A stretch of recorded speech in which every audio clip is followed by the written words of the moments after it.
Do you remember a time in your childhood when you were taken to the hospital for a surgical procedure as small as your tonsils being removed to something as large as a cancerous mass?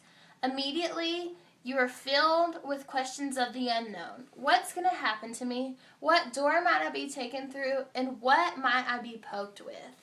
As a child life specialist, it's our job to come in to remove those fears and calm a child and turn their hospital stay from a negative into a positive. I want you to know the basic job title of a child life specialist, what a day in my job looks like, and to know those special moments that make me do what I do day in and day out. In the Child Life Council magazine, it reads, research has shown in recent years that stress can be a major inhibitor in the ability of a patient to heal and to stay healthy. Child life specialists help children to effectively manage stress and to heal faster. We know as child life specialists that when a child comes into the hospital, the outside stress of what might be happening doubles. Parents, anything, it is just doubled and greater. And it is our job to come in and calm them and to get them developmentally moving along. And what we do is we calm them first, but after we're past the calming stage, we take time to do play therapy with them, to do educational development, and to move them along and turn that hospital stay into a positive.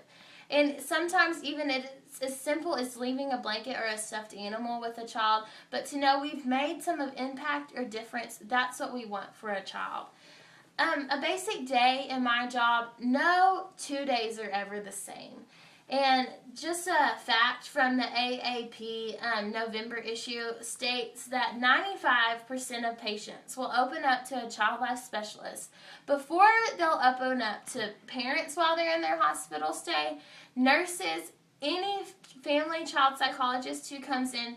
They open up to a child life specialist because the love and care for a child is evident through us, and to them it comes across as we're not feeding or looking for information, but we care strictly for their well-being. And like I said, no 2 days are the same. So when I come in, I make rounds. And when I say I make rounds, I go to each and every hospital room that there's a patient in, and I see what that child might need for the day. Activities, anything, balloons, blankets, whatever they might need. And then I spend my afternoons going back and developmentally moving those kids along and just playing with them and showing them love. And that's what I do for my job. And you might say, you play with a kid for your job? Yes, I play with kids. That's what I do. But that's what a child needs when they're in the hospital. And as we see the increase in amount in child diagnosis, we see that this position is more and more needed in the hospital these days. You might say, well, there's got to be some inspiration for this because it has just got to be emotional day in and day out. And there is. It's the special moments that make it for me.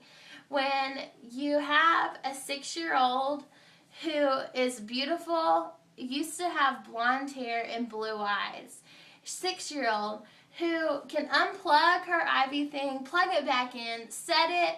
She knows how to mess with her port. She knows what she needs to do. And better than anything, she knows what the word chemotherapy means. She could explain it to you hands down better than I ever could, but yet she's 6 years old. And it's times like that you have to just remember how happy she is. And there was just, for instance, last week, I was painting her nails prior to a chemotherapy treatment, and I looked at her and said, what are you listening to in that iPod? And she said, listen along, and I heard the words, if I die young. And it's moments like that when you just have to look away and remember, she's happy and she's being touched each and every day with love. And then it's those times where I know this is what I'm supposed to be doing. This is what's needed. When I walk down the hall and I see a baby, 4 months old, laying alone, and I walk in there and I pick her up and I love on her for 2 hours. And yes, I spent 2 hours of my working day doing that, but that is what is needed in child life. When we see that ratio of 15-1 in the child life specialist, we've got to do that. And in closing, I just want you to know and be able to see the importance of a child life specialist, to see that it is important for someone to be in there to calm them down.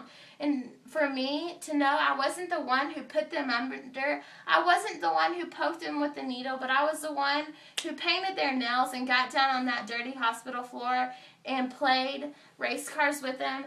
That's what every hospital needs. It's a career field that we have seen not be much around lately, but it's one that we need to see an increase in.